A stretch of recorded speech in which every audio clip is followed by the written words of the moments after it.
Leitura do livro Hábitos Atômicos, um método fácil e comprovado de criar bons hábitos e se livrar dos maus. Autor James Clear, capítulo 8. A segunda lei, torne-o atraente. Título do capítulo 8 é Como tornar um hábito irresistível. Na década de 1940, um cientista holandês chamado Nico Tinbergen realizou uma série de experimentos que transformaram nossa compreensão do que nos motiva. Tinbergen, que acabou ganhando um prêmio Nobel por seu trabalho, investigava gaivotas prateadas, as aves cinzentas e brancas frequentemente vistas voando pela costa da América do Norte. Gaivotas prateadas adultas têm um pequeno ponto vermelho no bico, e Tinbergen notou que os filhotes recém-nascidos bicavam esse local sempre que queriam comida. Para começar o experimento, ele criou uma coleção de falsos bicos de papelão, apenas uma cabeça sem corpo. Quando os pais saíram, ele foi até o ninho e ofereceu esses bicos aos filhotes. Os bicos eram falsificações óbvias e ele assumiu que os filhotes os rejeitariam por completo. No entanto, quando as pequenas gaivotas viram a mancha vermelha no bico de papelão, bicaram como se fosse as de suas mães. Eles tinham uma clara preferência por essas manchas vermelhas, como se tivessem sido geneticamente programados no nascimento.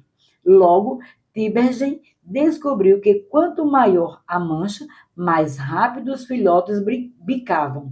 Em determinado momento, ele criou um bico com 3 grandes pontos vermelhos. Quando o colocou sobre o ninho, os filhotes ficaram loucos, bicavam as manchas vermelhas como se fossem o bico mais maravilhoso que já tinha visto. Tinbergen e seus colegas descobriram um comportamento similar em outros animais.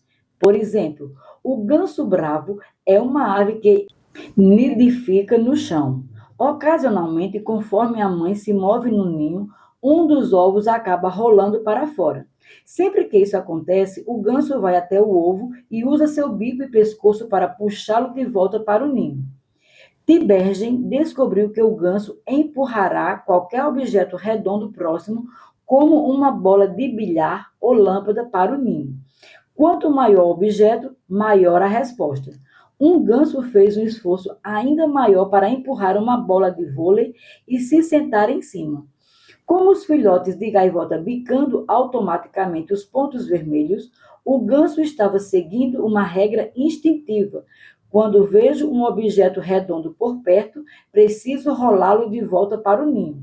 Quanto maior o objeto redondo, mais eu devo tentar recuperá-lo. É como se o cérebro de cada animal estivesse pré-programado com certas regras de comportamento. E quando se depara com uma versão exagerada dessa regra, ele se ilumina como uma árvore de Natal.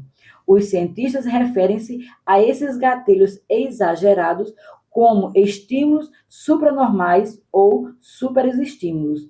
Um estímulo supranormal é uma versão aumentada da realidade, como um bico com 3 pontos vermelhos ou um ovo do tamanho de uma bola de vôlei, e provoca uma resposta mais forte do que a normal. Os seres humanos também são propensos a gostar de versões exageradas da realidade. O junk food, por exemplo, leva nossos sistemas de recompensas a um frenesi. Depois de passar centenas de milhares de anos caçando e colhendo frutos da natureza, o cérebro humano evoluiu para valorizar o sal, o açúcar e a gordura. Tais alimentos são frequentemente densos em calorias e eram bastante raros quando nossos ancestrais perambulavam pela savana. Quando você não sabe de onde vem sua próxima refeição, comer o máximo possível é uma excelente estratégia de sobrevivência. Hoje, no entanto, vivemos em um ambiente rico em calorias. A comida é abundante, mas seu cérebro continua a desejá-la como se fosse escassa. Atribuir um alto valor a sal, açúcar e gordura não é mais vantajoso para a nossa saúde. mas o desejo persiste por os centros de recompensas do cérebro não se alteraram por cerca de 50 mil anos. A moderna indústria alimentícia depende do prolongamento de nossos instintos paleolíticos, além dos propósitos evolutivos. Um dos principais objetivos da ciência dos alimentos é criar produtos mais atraentes para os consumidores.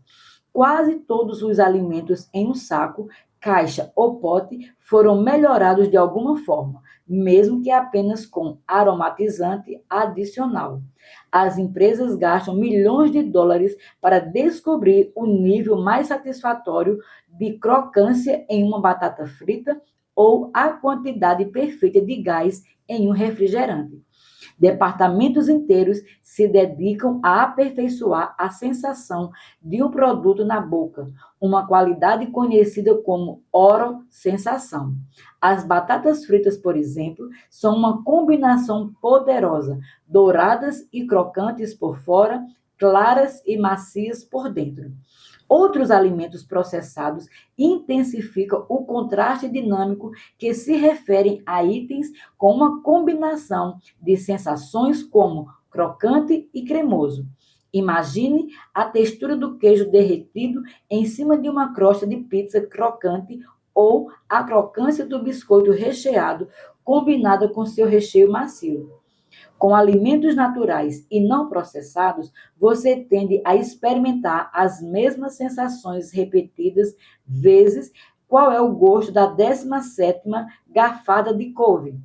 Depois de alguns minutos, seu cérebro perde o interesse e você começa a se sentir satisfeito.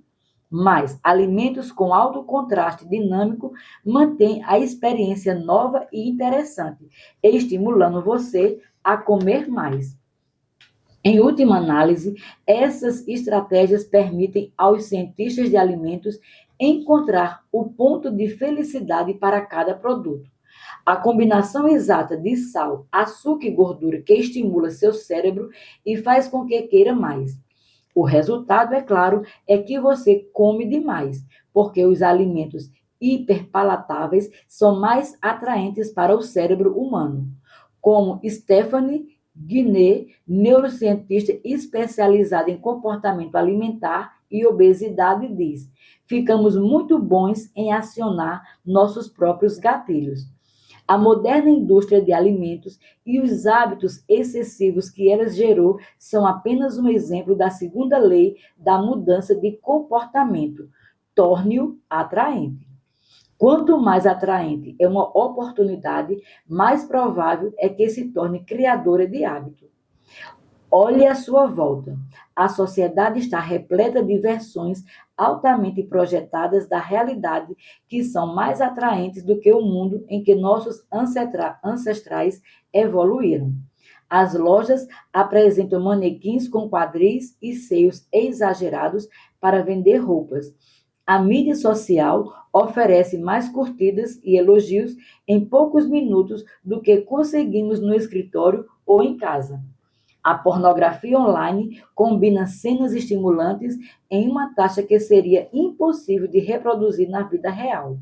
Propagandas são criadas com a combinação de iluminação ideal, maquiagem profissional e edições de Photoshop. Nem a modelo se parece com ela mesma na imagem final. Esses são os estímulos supranormais do nosso mundo moderno. Eles exageram características que são naturalmente atraentes para nós.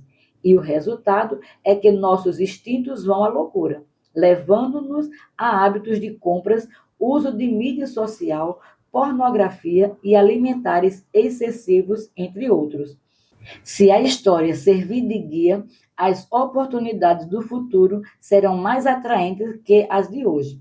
A tendência é que as recompensas se tornem mais concentradas e os estímulos mais atraentes.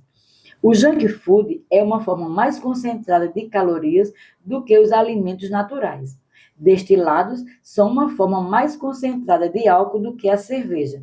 Os videogames são uma forma de jogo mais intensa que os de tabuleiro. Comparadas à natureza, essas experiências compactas e recheadas de prazer são difíceis de resistir.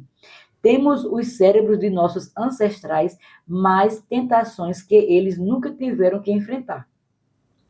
Se quiser aumentar as chances de que um comportamento ocorra, você precisa torná-lo atraente. Ao longo de nossa discussão da segunda lei, nosso objetivo é aprender como tornar nossos hábitos irresistíveis. Embora não seja possível transformar todo hábito em estímulo supranormal, podemos tornar qualquer hábito mais atraente. Para isso, devemos começar entendendo o que é um desejo e como ele funciona. Começamos examinando uma assinatura biológica que todos os hábitos compartilham: o pico da dopamina. O ciclo de feedback acionado por dopamina. Os cientistas conseguiram identificar o momento exato que o desejo ocorre medindo um neurotransmissor chamado de dopamina. Ela ganhou importância em 1954, quando os neurocientistas James Olds e Peter Milner fizeram um experimento que revelou os processos neurológicos por trás da vontade e do desejo. Ao implantar eletrodos no cérebro de ratos, os pesquisadores bloquearam a liberação de dopamina. Para a surpresa dos cientistas, os ratos perderam toda a vontade de viver. Eles não comiam, não acasalavam, não desejavam nada. Dentro de alguns dias, morreram de sede. Em estudos de acompanhamento, outros cientistas também inibiram partes dopaminérgicas do cérebro, mas dessa vez borrifaram pequenas gotas de açúcar nas bocas dos ratos com supressão de dopamina. Suas carinhas se iluminaram com prazer por causa da substância saborosa. Mesmo com a dopamina bloqueada, eles gostaram do açúcar como antes. Eles simplesmente não o desejavam mais. A capacidade de sentir prazer permaneceu, mas sem a dopamina, o desejo morreu. E sem desejo, a ação foi interrompida. Quando outros pesquisadores reverteram esse processo e inundaram o sistema de recompensa do cérebro com dopamina, os animais praticavam os hábitos a uma velocidade vertiginosa. Em um estudo, os camundongos receberam uma poderosa dose de dopamina toda vez que enfiavam o nariz em uma caixa.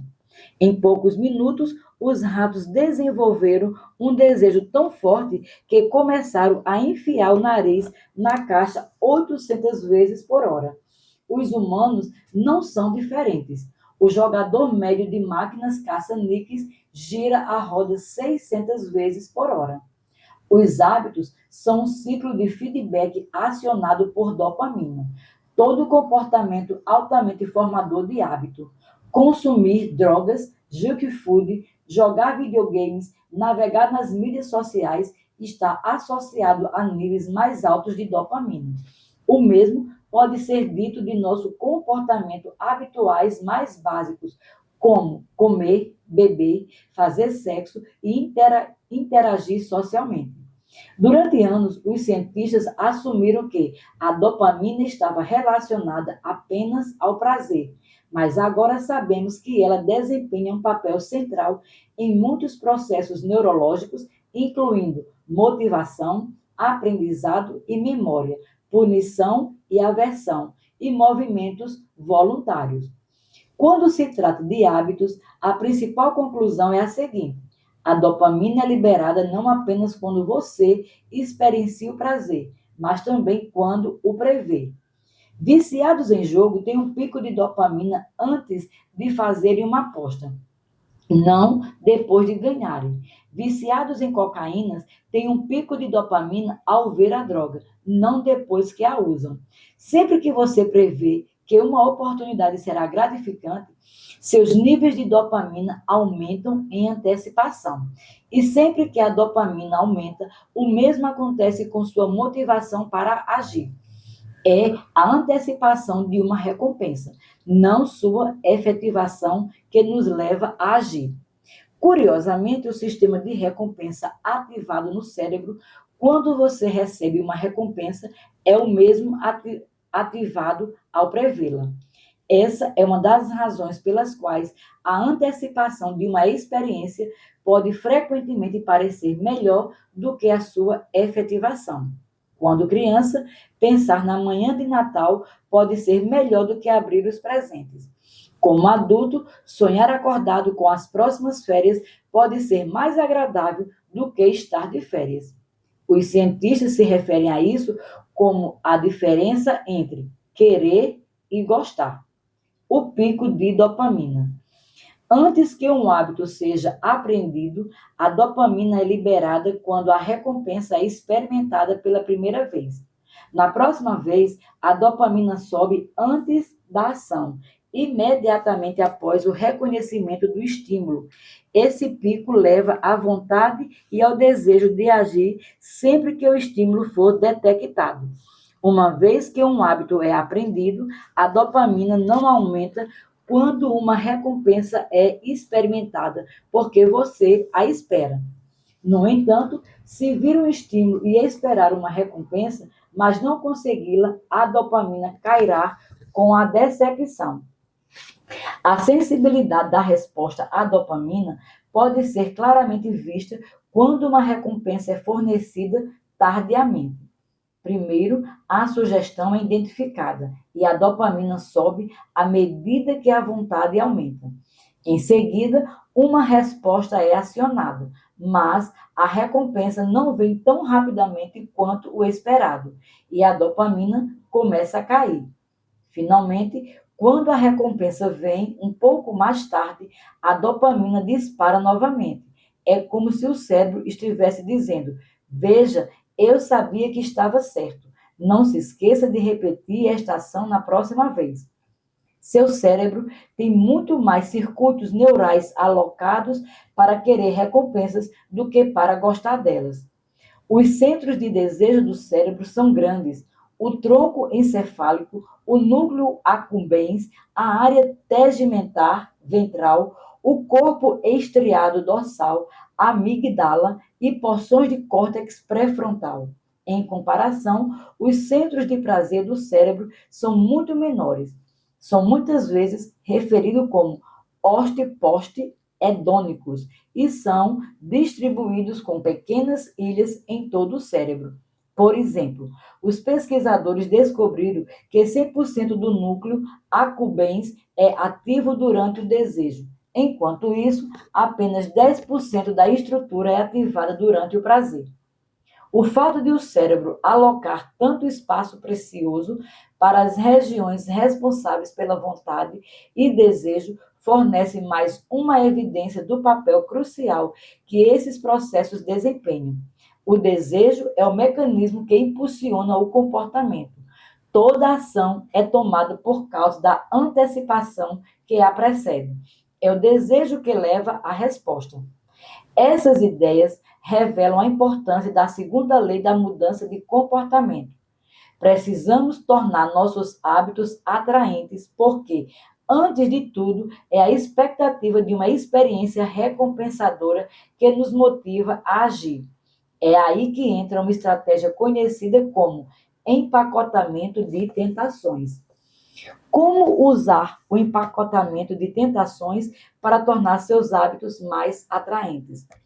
Ronan Bryan, estudante de engenharia elétrica em Dublin, na Irlanda, gostaria de assistir à Netflix, mas também sabia que deveria se exercitar com mais frequência. Colocando suas habilidades de engenharia em prática, Barney desmontou sua bicicleta ergométrica e a conectou ao seu notebook e à televisão.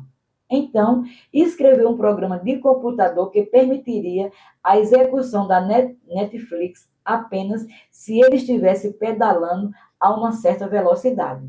Se ele diminuísse a velocidade por muito tempo, qualquer que fosse o programa a que estivesse assistindo, seria pausado até que ele recomeçasse a pedalar.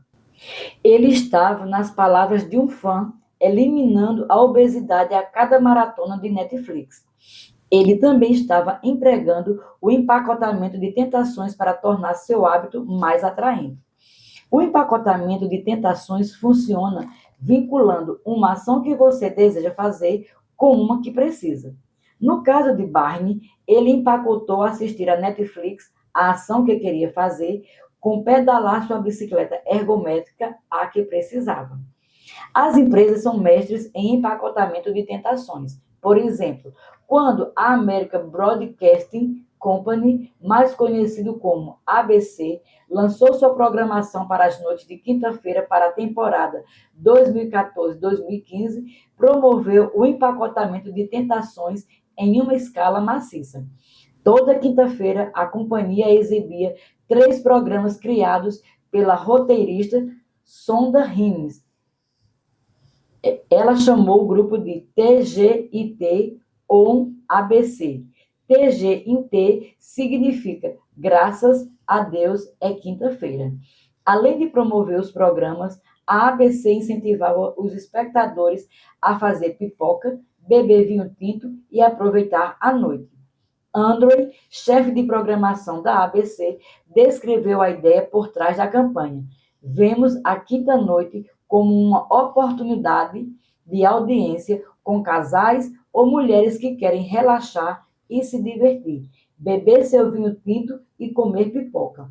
O brilhantismo dessa estratégia é que a ABC estava associando a coisa que ela precisava que os espectadores fizessem, assistir a seus programas, com as atividades que seus espectadores já queriam fazer: relaxar, beber vinho e comer pipoca.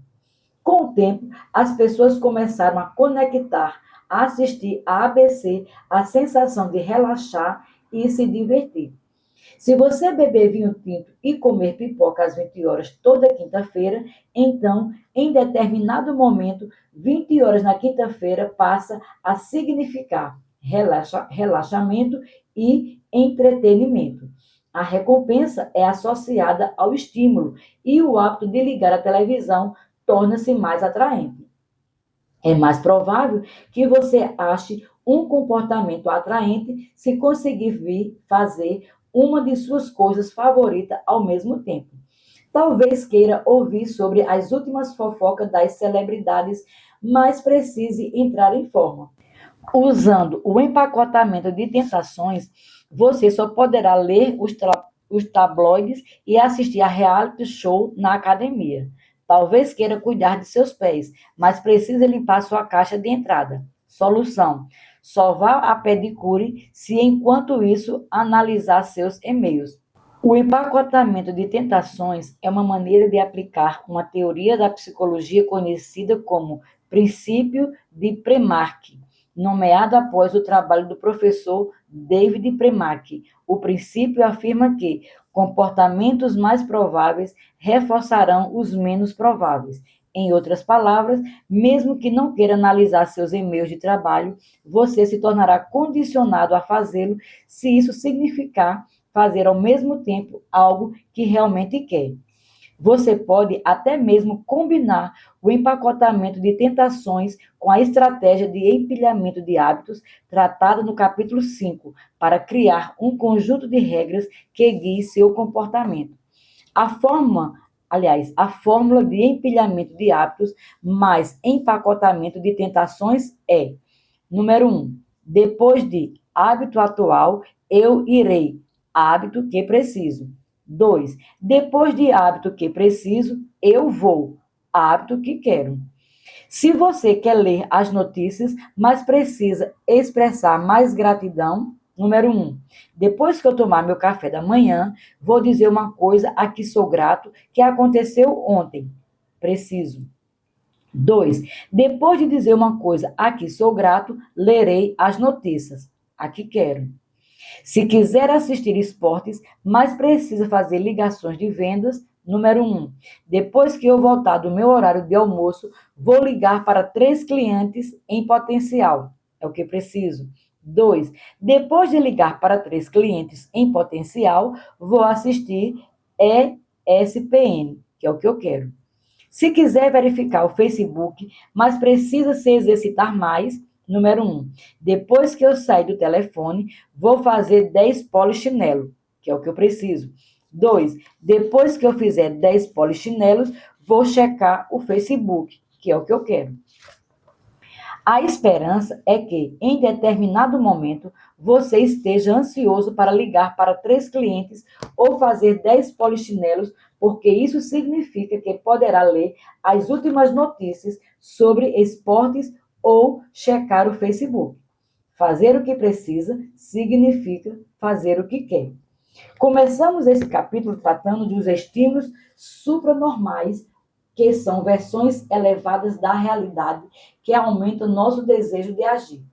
O empacotamento de tentações é uma maneira de criar uma versão aumentada de qualquer hábito, conectando-o com algo que você já quer. Transformar um hábito em algo verdadeiramente irresistível é uma tarefa difícil, mas essa estratégia simples pode ser empregada para tornar quase qualquer hábito mais atraente do que seria de outra forma. Resumo do capítulo. A segunda lei da mudança de comportamento é torná-lo atraente. Quanto mais atraente é uma oportunidade, é mais provável que se torne criadora de hábito. Hábitos são um ciclo de feedback acionado por dopamina. Quando a dopamina aumenta, também aumenta nossa motivação para agir. É a antecipação de uma recompensa, não sua efetivação, que nos leva a agir. Quanto maior a antecipação, maior o pico de dopamina. O empacotamento da tentação é uma maneira de tornar seus hábitos mais atraentes. A estratégia é emparelhar uma ação que quer fazer com uma que precisa. Capítulo 9. O papel da família e dos amigos em moldar seus hábitos. Em 1965, um húngaro chamado Laszlo Polgár escreveu uma série de cartas estranhas a uma mulher chamada Clara.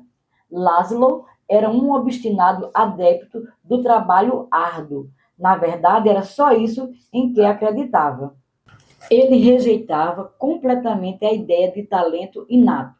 Alegava que, com a prática deliberada e o desenvolvimento de bons hábitos, uma criança poderia se tornar um gênio em qualquer campo. Sua mantra era: um gênio não nasce, é educado e treinado. Laszlo acreditava tão fortemente nessa ideia que queria testá-la com os próprios filhos e escreveu para Clara porque precisava de uma esposa disposta a embarcar em sua ideia. Clara era professora e, embora não fosse tão inflexível quanto Laszlo, também acreditava que, com instrução adequada, qualquer um poderia desenvolver suas habilidades.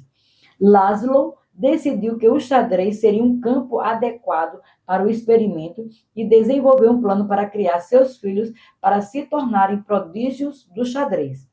As crianças estudariam em casa, uma raridade na Hungria na época. A casa era repleta de livros de xadrez e fotos de famosos jogadores. As crianças jogavam constantemente umas contra as outras e competiam nos melhores torneios que encontravam.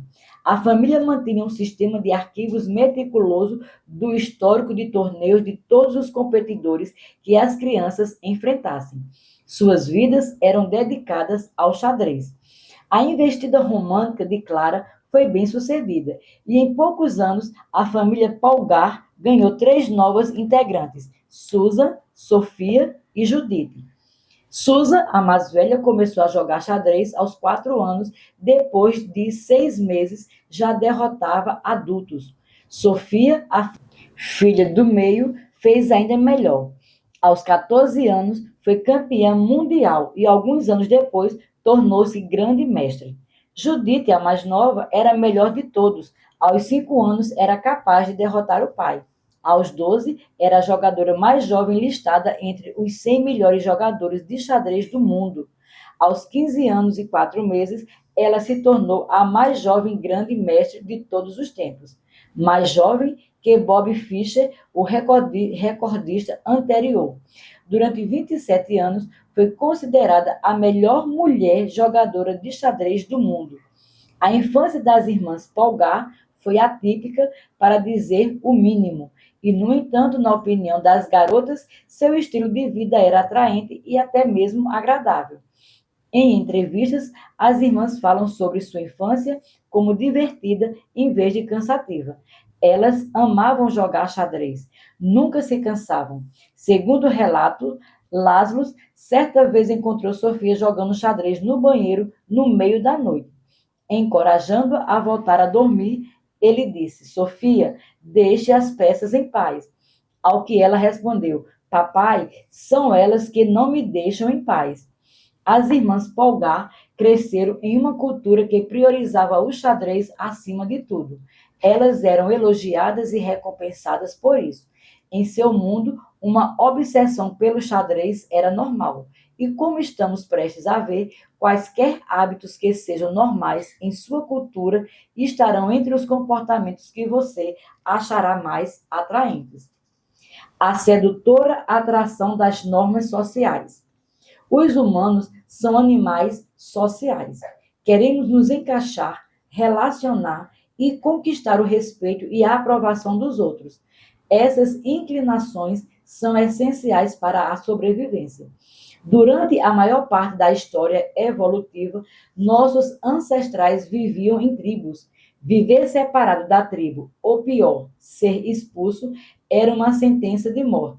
O lobo solitário morre, mas a matilha sobrevive.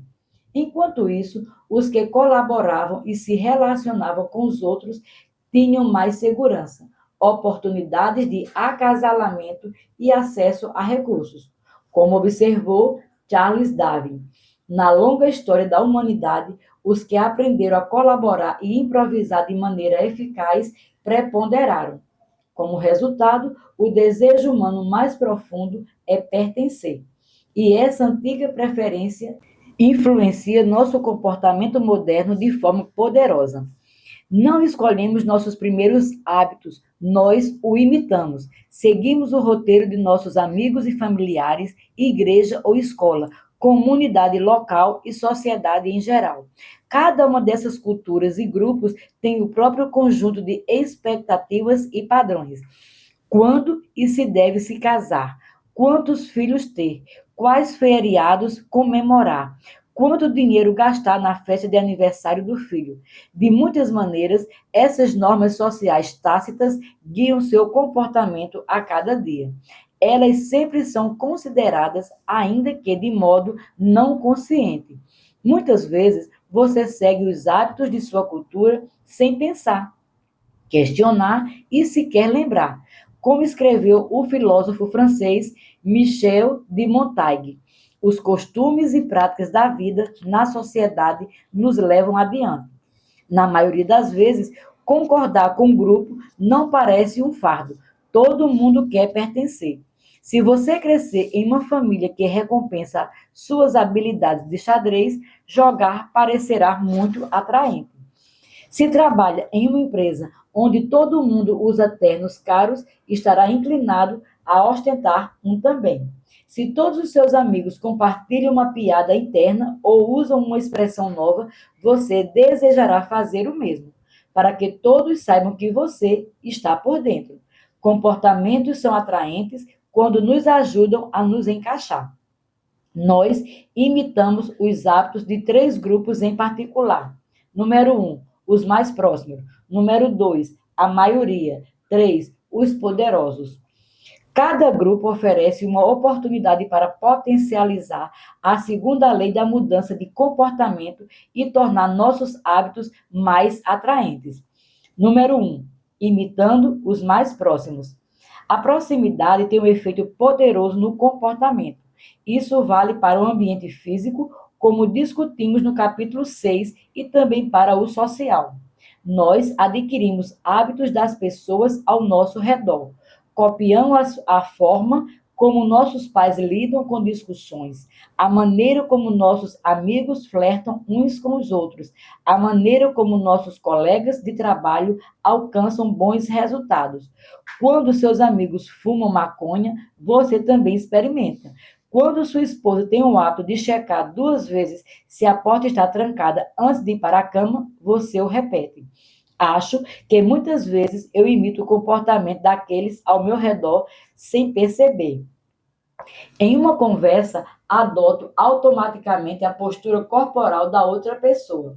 Na faculdade, comecei a falar com meus colegas de quarto. Ao viajar para outros países, imito o sotaque local de forma não consciente, apesar de tentar lembrar a mim mesmo o tempo todo para parar. Como regra geral, quanto mais nos aproximamos de alguém, mais provável é que imitemos alguns de seus hábitos.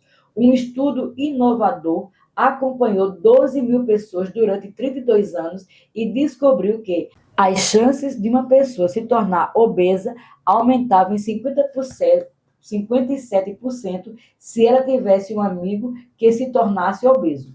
Isso funciona no sentido inverso. Também, outro estudo descobriu que se uma pessoa em um relacionamento perdesse peso, o parceiro também perderia em aproximadamente um terço das vezes.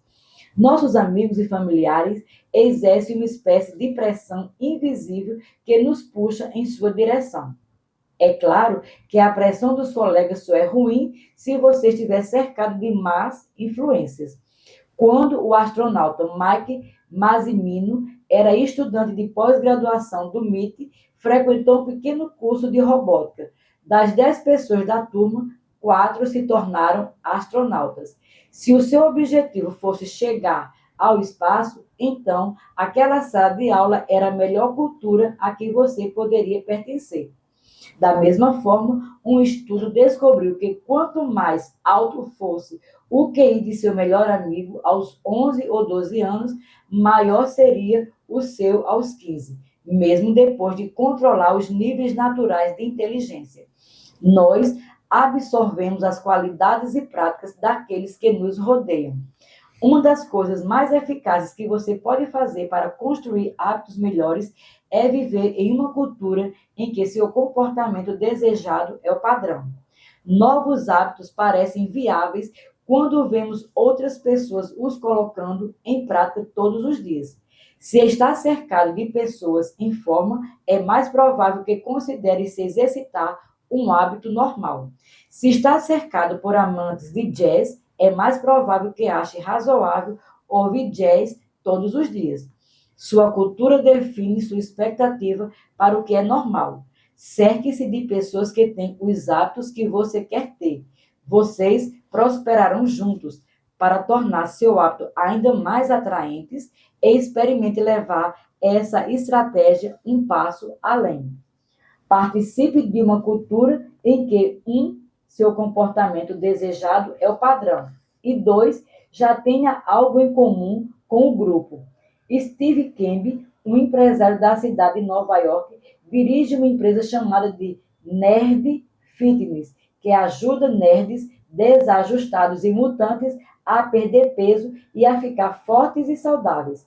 Seus clientes incluem amantes de videogames, fanáticos por filmes e toda pessoa que queira entrar em forma. Muitas pessoas se sentem deslocadas na primeira vez que vão à academia ou tentam mudar sua dieta.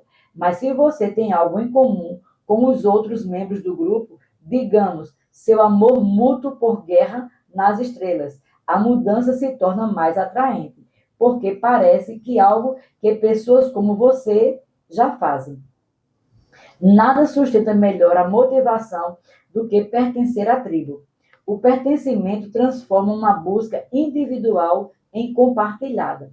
Antes, você estava sozinho. Sua identidade era singular. Você é leitor, você é músico, você é atleta. Quando participa de um clube do livro, de uma banda ou de um grupo de ciclistas, sua identidade se torna vinculada àqueles ao seu redor. Crescimento e mudança não são mais uma busca individual. Nós somos leitores, nós somos músicos, nós somos ciclistas. A identidade compartilhada começa a reforçar sua identidade pessoal.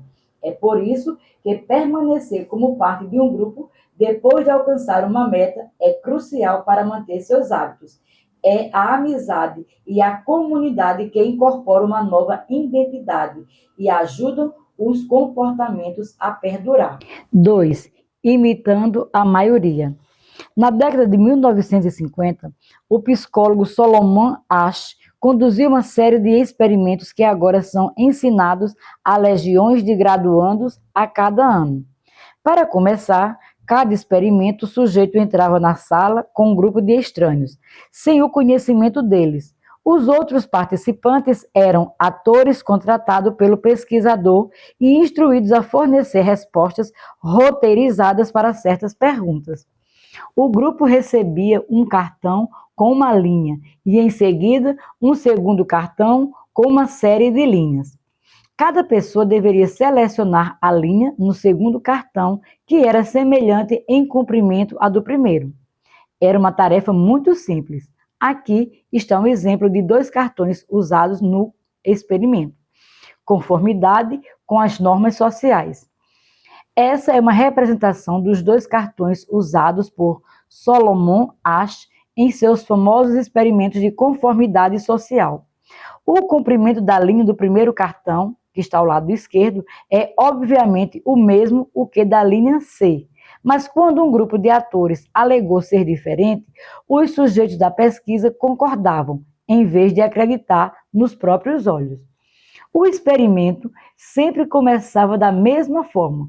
Primeiro, havia alguns testes fáceis em que todos concordavam com qual era a linha correta. Depois de algumas rodadas, os participantes recebiam um teste tão óbvio quanto os anteriores, mas os atores escolhiam intencionalmente uma resposta incorreta. Por exemplo, respondiam a comparação mostrada na figura 10. Todos concordavam, embora as linhas fossem claramente diferentes. O sujeito que não tinha conhecimento do artifício ficava imediatamente perplexo. Seus olhos se arregalavam. Ria nervosamente para si mesmo. Ele conferia as reações dos outros participantes. Sua agitação aumentava à medida que uma pessoa após a outra apresentava a mesma resposta incorreta. Logo, o sujeito começava a duvidar dos próprios olhos, até que, em determinado momento, optava pela resposta que em seu íntimo sabia ser incorreta. Asch executou esse experimento muitas vezes de muitas maneiras diferentes. O que descobriu foi que, à medida que o número de atores aumentava, também aumentava a conformidade do sujeito. Se fosse apenas o sujeito e um ator, não havia efeito na escolha da pessoa. Eles apenas presumiam que a outra pessoa era idiota. Quando 2 atores estavam na sala, ainda havia pouco impacto. Mas, conforme o número de pessoas aumentava para 3 atores ou 4, até chegar a 8, os sujeitos ficavam cada vez mais propensos a duvidar de si mesmo. No final do experimento, quase 75% dos participantes concordaram com a resposta do grupo, embora fosse obviamente incorreta. Sempre que não sabemos como agir, procuramos o grupo para guiar nosso comportamento. Constantemente examinamos o ambiente e imaginamos o que todo mundo faz. Verificamos resenhas na Amazon, no Yelp ou no TripAdvisor para imitar os melhores hábitos de compra, alimentação e viagem. Geralmente, é uma estratégia inteligente. Os números oferecem evidências, mas pode haver um lado negativo. O comportamento normal da tribo frequentemente supera o que o indivíduo deseja. Por exemplo, um estudo descobriu que quando um chimpanzé aprende uma maneira eficaz de quebrar nozes como membro de um grupo e depois muda para um novo grupo que usa uma estratégia menos eficaz, ele evitará usar o método superior para se misturar, encaixar. Os humanos são parecidos. Há uma tremenda pressão interna para seguir as normas do grupo. A recompensa de ser aceito é maior do que a de ganhar uma discussão, parecer inteligente ou descobrir a verdade. Na maioria das partes das vezes, preferimos errar com a multidão do que estar certos sozinhos. A mente humana sabe como se dar bem com os outros. Ela quer se dar bem com os outros. Esse é o nosso modo natural. Você pode substituí-lo, optar por ignorar o grupo ou parar de se importar com o que os outros pensam. Mas isso requer trabalho. Nadar contra a corrente de sua cultura requer um esforço extra. Quando mudar seus hábitos, significa desafiar a tribo. A mudança não é atraente. Quando significa se encaixar, é muito mais. 3. Imitando os poderosos. Humanos de todos os lugares buscam poder, prestígio e status. Queremos distintivos e medalhas em nossos casacos. Queremos ser presidente ou sócio em nossos cargos. Queremos ser legitimados, reconhecidos e elogiados. Essa tendência parece fútil, mas, no geral, é uma jogada inteligente. Historicamente, uma pessoa com maior poder e status tem acesso a mais recursos, preocupa-se menos com a sobrevivência e demonstra ser um parceiro mais atraente. Somos atraídos por comportamentos que proporcionam respeito, aprovação, admiração e status.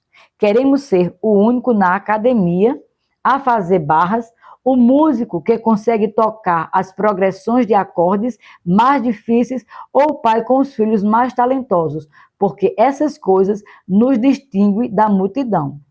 Quando nos encaixamos, começamos a procurar maneiras de nos destacar. Essa é uma das razões pelas quais nos preocupamos tanto com os hábitos das pessoas altamente eficazes.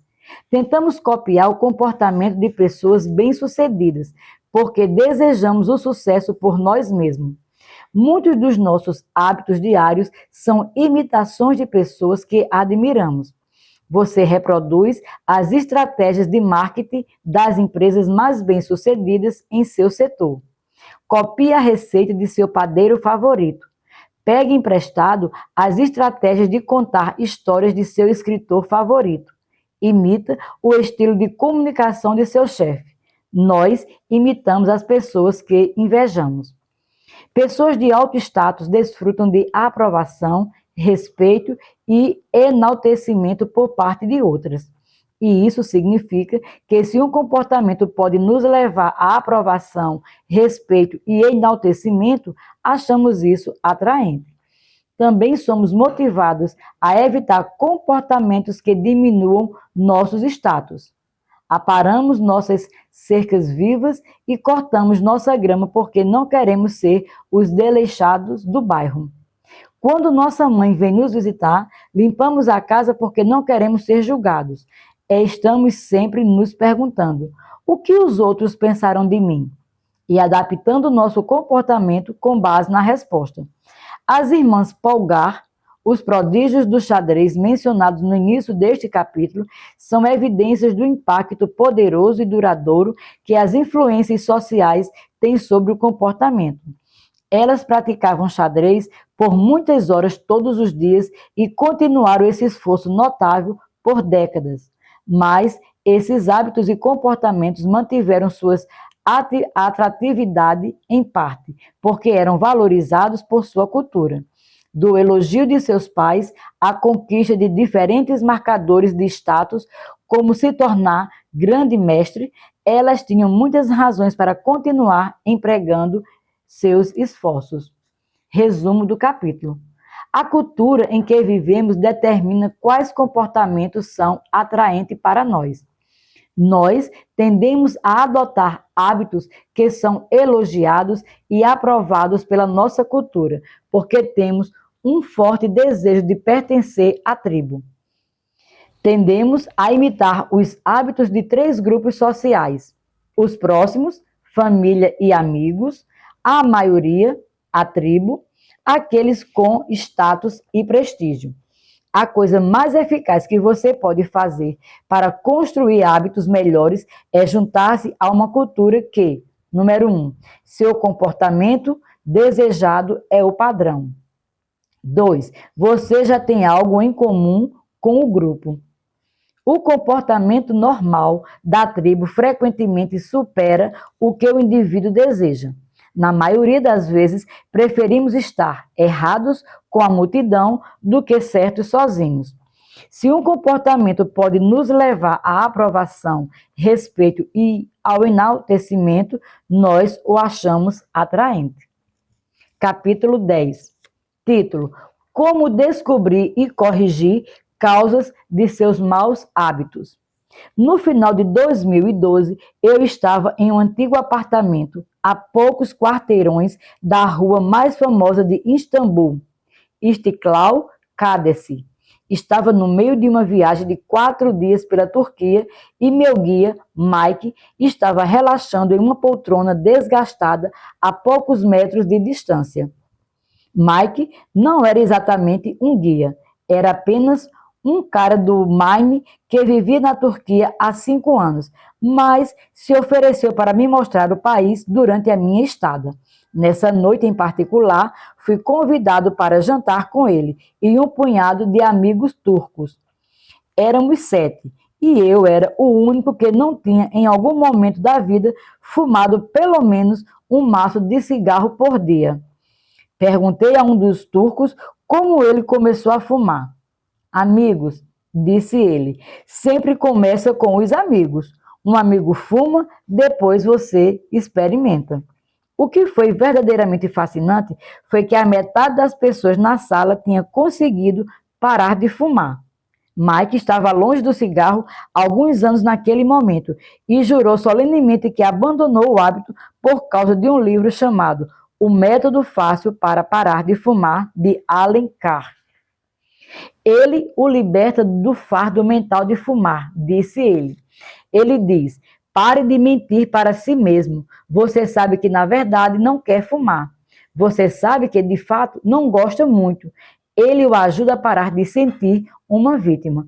Começa a perceber que você não precisa fumar. Eu nunca havia experimentado um cigarro, mas dei uma olhada no livro depois por curiosidade. O autor emprega uma estratégia interessante para ajudar os fumantes a eliminar o desejo de fumar. Ele sistematicamente reformula cada estímulo associado ao tabagismo e lhe dá um novo significado. Ele diz coisas como: você acha que está abandonando algo, mas não está, porque o cigarro não faz nada por você. Você acha que fumar é algo que precisa fazer para se socializar, mas não é verdade. É possível se socializar sem fumar. Você acha que fumar significa aliviar o estresse, mas não é verdade. Fumar não acalma os nervos, os destrói. Ele repete incansavelmente essa frase e outros do tipo. Esclareça tudo isso em sua mente, diz ele. Você não está perdendo nada e está obtendo ganhos positivos maravilhosos, não apenas em saúde, energia e dinheiro, mas também em confiança, respeito próprio, liberdade e o mais importante de tudo, na duração e qualidade de sua vida futura.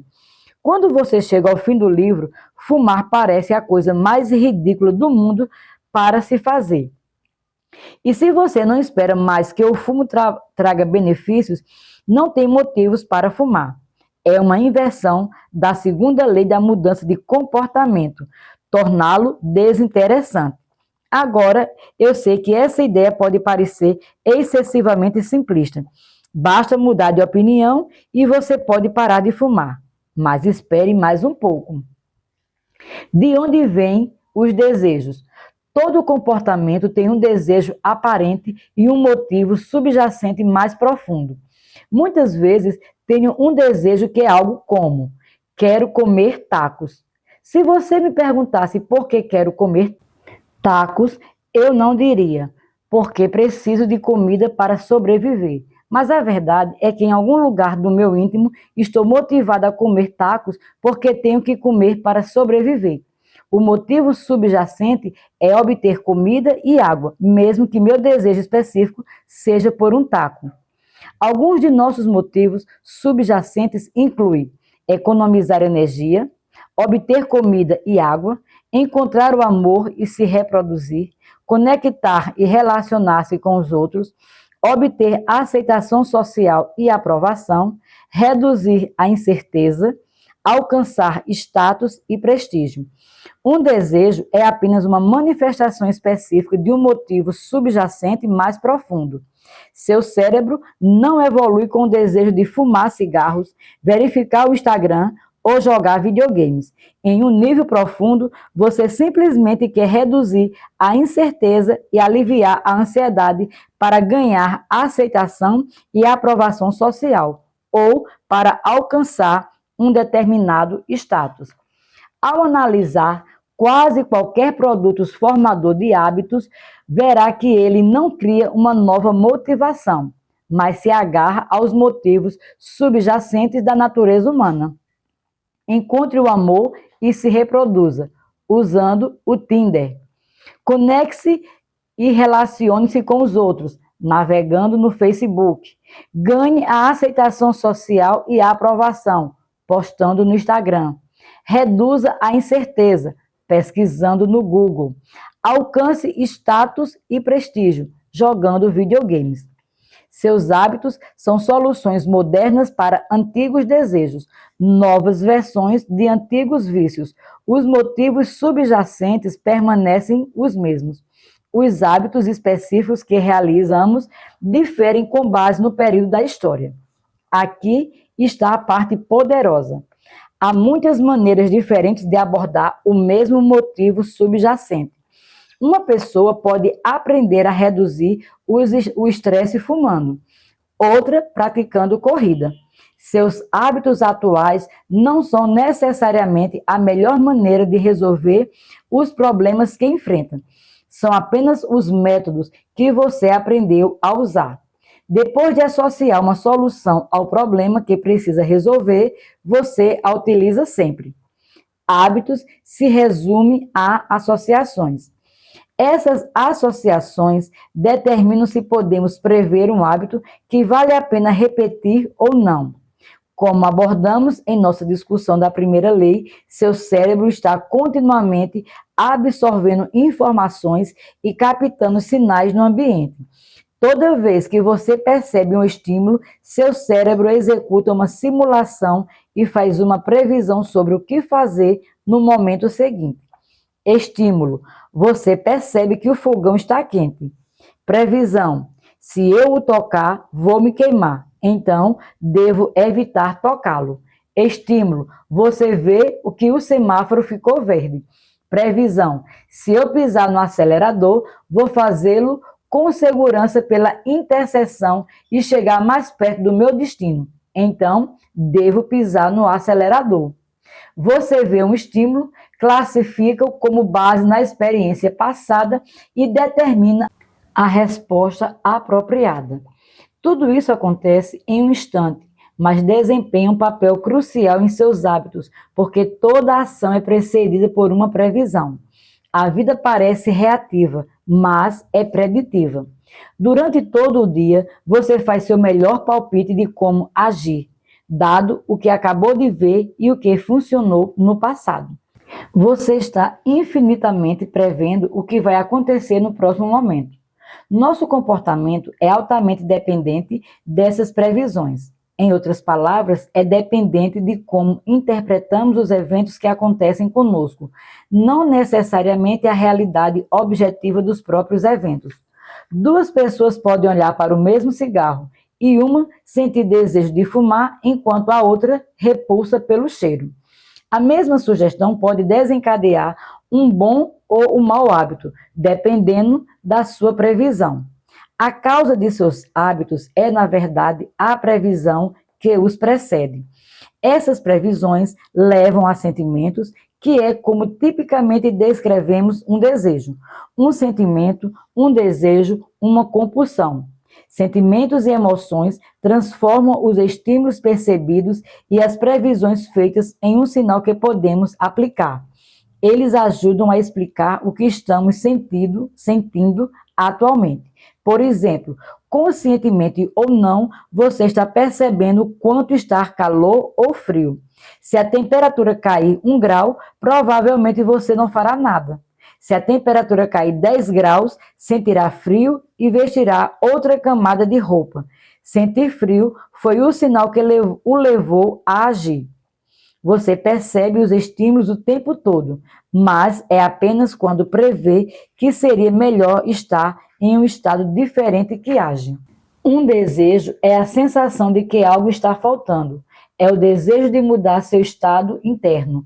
Quando a temperatura cai, há uma lacuna entre o que o seu corpo está sentindo no momento e o que deseja sentir. Essa lacuna entre seu estado atual e o desejado fornece uma razão para agir. Desejo é a diferença entre onde você está agora e onde quer estar no futuro. Até mesmo a menor ação é contaminada pela motivação para se sentir diferente de seu estado atual. Quando você come compulsivamente, acende um cigarro ou navega nas mídias sociais, o que realmente quer não é uma batata frita, um cigarro ou um monte de likes. O que realmente quer é sentir diferença da sua condição atual. Nossos sentimentos e emoções nos dizem se devemos nos manter estáveis em nosso estado atual ou fazer uma mudança. Eles nos ajudam a decidir o melhor curso de ação. Neurologistas descobriram que quando emoções e sentimentos estão prejudicados, perdemos a capacidade de tomar decisões. Não recebemos sinais do que buscar e do que evitar. Como o neurocientista Antônio Damasio explica, é a emoção que permite que você classifique as coisas como boas, más ou indiferentes.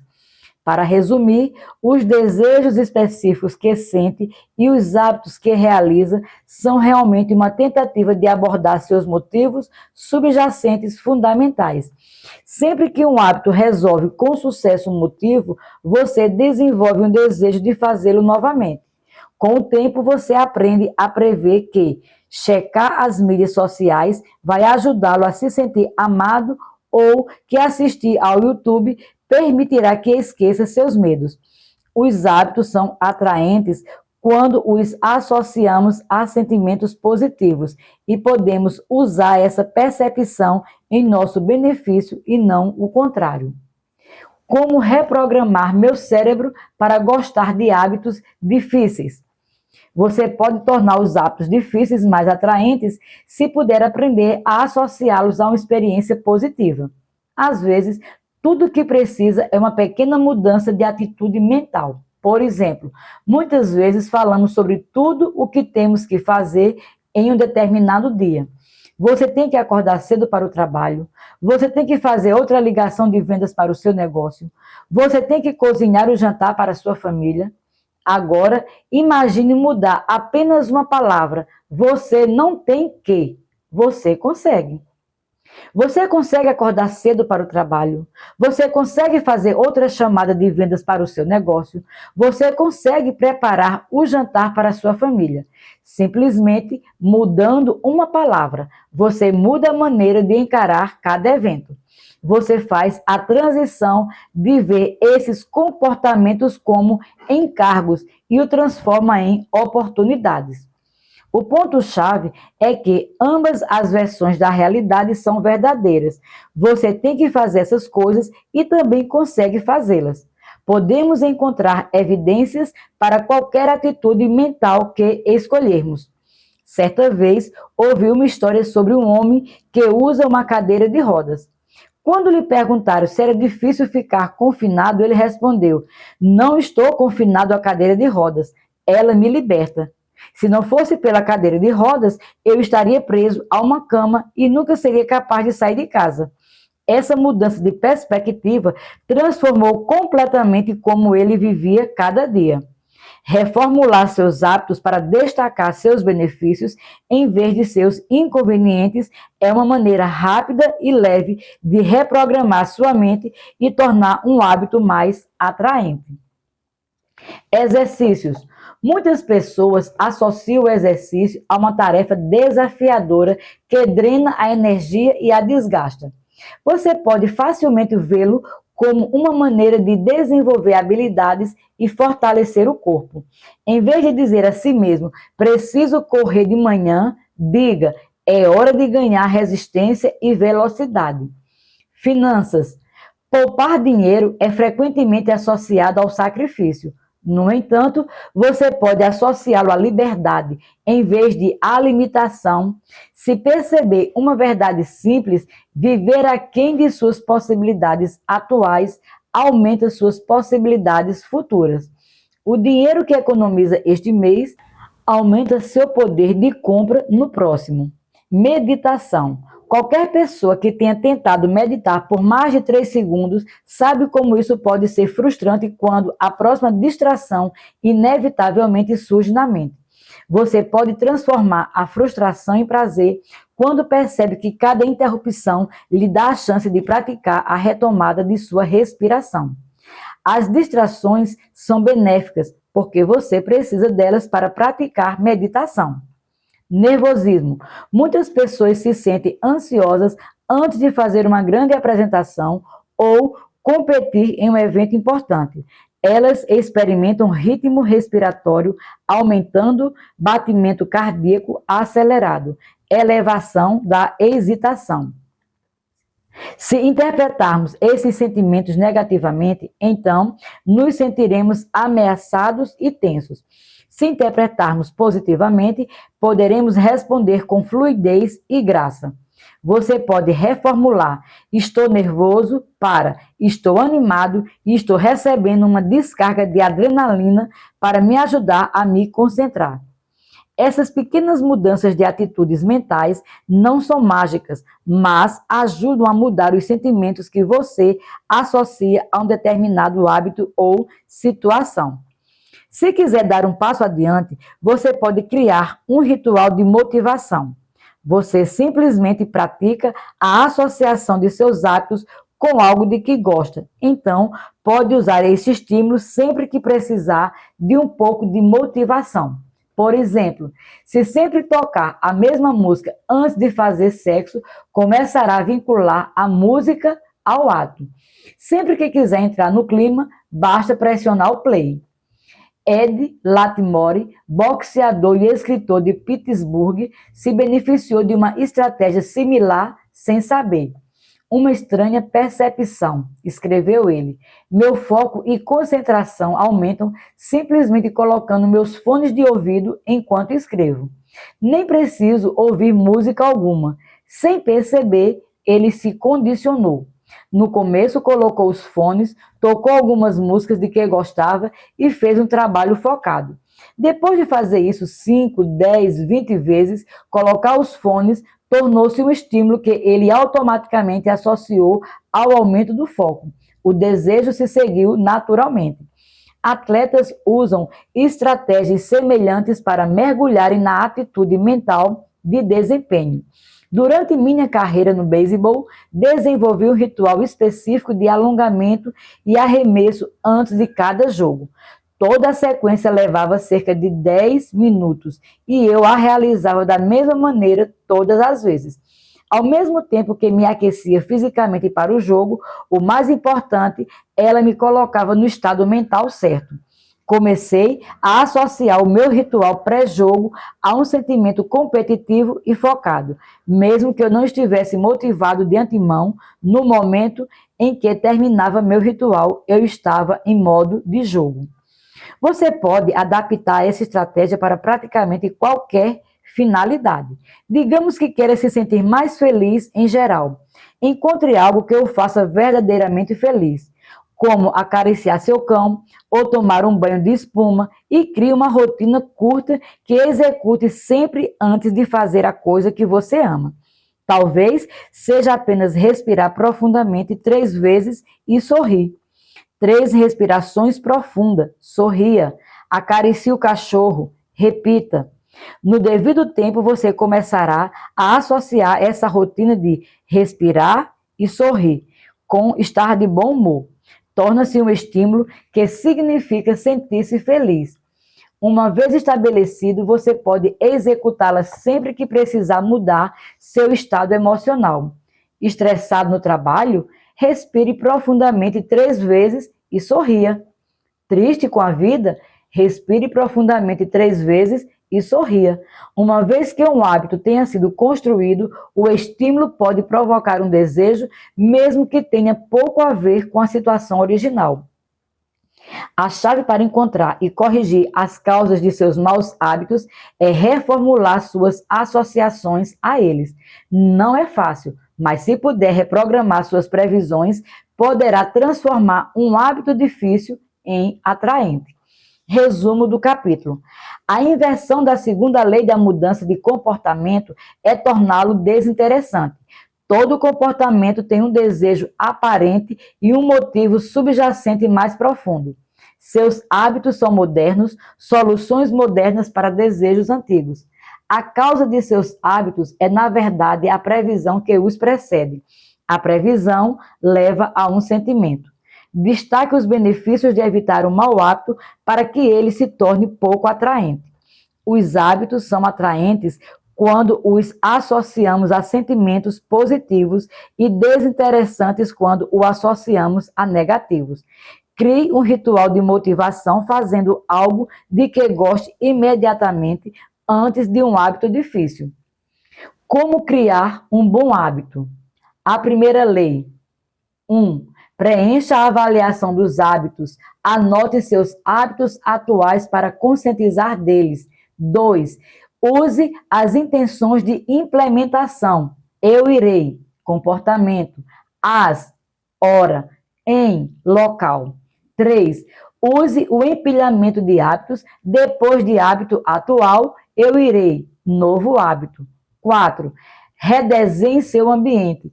Torne os estímulos dos bons hábitos claros e visíveis. Como criar um bom hábito? A segunda lei. Torne-o atraente. Use um empacotamento de tentações. Pareie uma ação que quer fazer com uma que precisa ser feita.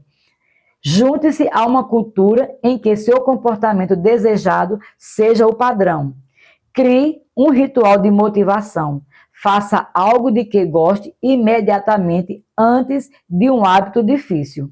Como se livrar de um mau hábito? Inversão da primeira lei. Torne-o invisível. Reduza a exposição. Remova os estímulos de seus maus hábitos do ambiente. Inversão da segunda lei. Torne-o desinteressante. Reestruture sua atitude mental. Ressalte os benefícios de evitar seus maus hábitos.